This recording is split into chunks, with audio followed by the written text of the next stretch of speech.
তোরণে আগুন দিয়েছে দুর্বৃত্তরা। তো এনসিপির নেতারা মনে করছেন এটা আওয়ামী লীগরা আগুন দিয়েছে। আপনি কি জানেন যে বাংলাদেশে গৃহযুদ্ধ শুরু হয়ে গেছে? কারণ হলো দেখেন, এতদিন শুধু মানুষ দেখে গেছে যে এনসিপিরা কী করে বা এই যে সমন্বয়ক এরা দেশের জন্য কি করে, কিন্তু যখন দেখছে যে এরা দেশের জন্য তো কিছু করতেই পারেনি, উল্টা চাঁদাবাজি, মানুষের নিরাপত্তাহীনতা, বরং মানুষের বিপদ বাড়ছে, বাংলাদেশের মানুষ কষ্টে আছে, দুঃখে আছে, অনিরাপত্তায় আছে। একটা কথা চিন্তা করে দেখেন, যখন মানুষ বুঝতে পারলো এই এনসিপি দল অকেজু, ব্যর্থ দল, তখন কিন্তু মানুষ এদের থেকে মুখ ফিরে নিছে।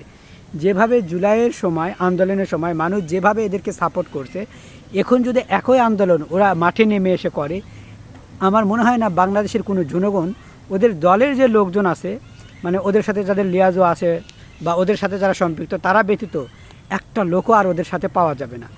এখন ভালো করে দেখুন, এতদিন কিন্তু এনসিপিকে কেউ কিছু বলেনি, কিন্তু এখন দেখা যাচ্ছে আজ অমুক জায়গায় গাড়ি বহরে হামলা, কাল অমুক জায়গায় এনসিপির গাড়ি আটকে দিল, কোথাও ভুয়া স্লোগান উঠছে, এই যে আগুন লাগিয়ে দিয়েছে। তো এগুলো হলো বহিঃপ্রকাশ। এই যে দেখছেন, এনসিপিরা কিন্তু পারত যে ওরা যদি এই যে ইয়াতে গেছে না গোপালগঞ্জ না গিয়ে প্রশাসন পাঠাইতো, না গিয়ে ওরা নিজেরা মর্দামি করে গেছে, যার পর বিড়ালের মতো চলে আসছে। বুঝতে পারছেন? যেই অমনি একটা পুলিশ যে এসে বলছে, দিনাজপুরে একটা পুলিশ, উনি যেই স্ট্যাটাস দিয়েছে ওনাদেরকে নিয়ে, আর সাথে সাথে তার চাকরি মানে প্রত্যাহার করলো না শেষ করলো জানি না, কিছু একটা করছে তার সাথে।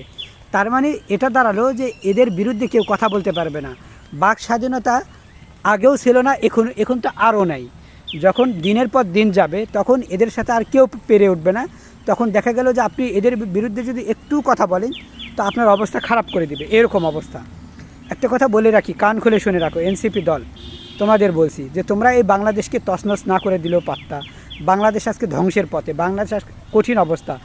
আমরা সেন্ট মার্টিন কেন যাইতে পারি না? তোমাদের কাছে কোনো উত্তর আছে? আমরা এই যে বারবার যে চট্টগ্রাম যাওয়ার পর অনেকেই লাশ হয়ে ফিরে আসছে রাঙামাটি থেকে, এর কোনো সদুত্তর আছে আপনাদের কাছে? বলেন, আপনারা বলেন। এই যে মানুষ রাস্তাঘাটে বের হতে পারে না, যেতে পারে না, ডাকাত বলেন, ছিনতাইকারী বলেন, চাঁদাবাজ বলেন, একবারে ভরে গেছে বাংলাদেশে। এতদিনে যেগুলো আমরা কল্পনা করতাম, সিনেমায় দেখতাম, হয়তো এগুলো সিনেমায় দেখতাম, অথচ এখন স্বচক্ষে আমাদের দেখতে হচ্ছে। তাহলে এর চেয়ে জঘন্য আর কি হতে পারে? আপনারা নিজেকে খুব চালাক মনে করেছেন, নিজেকে খুব বড় মনে করছেন, তাই না? মনে করছেন আমরাই প্রশাসন নিয়ে সব কিছু করবো। নিজেকে খুব বড় চালাক মনে করছেন না? নিজে বড়, একটা কথা আছে না, নিজেকে বড় বললে বড় হয় না। আপনারা এমন ভাব ধরছেন, মনে হচ্ছে যে আপনারা গদি থেকে নামবেন না। আপনারা তো দেশ চালাতে ব্যর্থ, আপনারা সেনাবাহিনী দিয়ে দেন না রে ভাই। আপনারা কেন এই অযথা মানে দেশের মধ্যে অশান্তি তৈরি করা, দেশকে তছনছ করা, লণ্ডভণ্ড করে দেওয়া, একে অপরের সাথে শত্রুতা করা, এই গৃহযুদ্ধ লাগিয়েছে কিন্তু সমন্বয়। কীভাবে? এরা একবার বলবে কি জানেন? বলবে যে বিএনপি হলো চাঁদাবাজ, আর একবার বলবে আওয়ামী লীগ হলো নিষিদ্ধ। এই বলে না তারা যুদ্ধ লাগিয়ে দিচ্ছে। অথচ এনসিপি দল থেকেও যে চাঁদা দাবি করা হয়েছে, রংপুরে যেরকম 20 লক্ষ টাকার একবার প্রকাশ্যে এরকম বলছে এনসিপিরা কি মানে সমন্বয়করা চাঁদা দাবি করছে, এটার প্রমাণ আছে। আরও অনেক জায়গায় এনসিপি দল আসার পর মনে হয় চাঁদা আরও বেশি গেছে।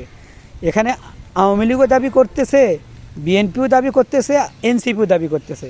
এখন কথা হলো এনসিপি কেন বিএনপিকে হাইলাইট করতেছে? এর প্রধান কারণ হলো যুদ্ধ লাগানোর জন্য। কারণ আওয়ামী লীগ তো নিষিদ্ধ, নড়বড় করতে পারবে না, হাসিনা তো ভারতে আছে, তাই না?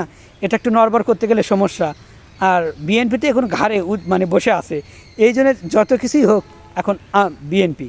আমার কথা হলো ভাই, যদি কেউ অপরাধ করে আপনারা অপরাধীকে শাস্তি দেন, এখানে দল না, অপরাধী উদ্দেশ্য, যে কে অপরাধ করছে সে যে ব্যক্তি হোক তাকে ছাড় দেন না।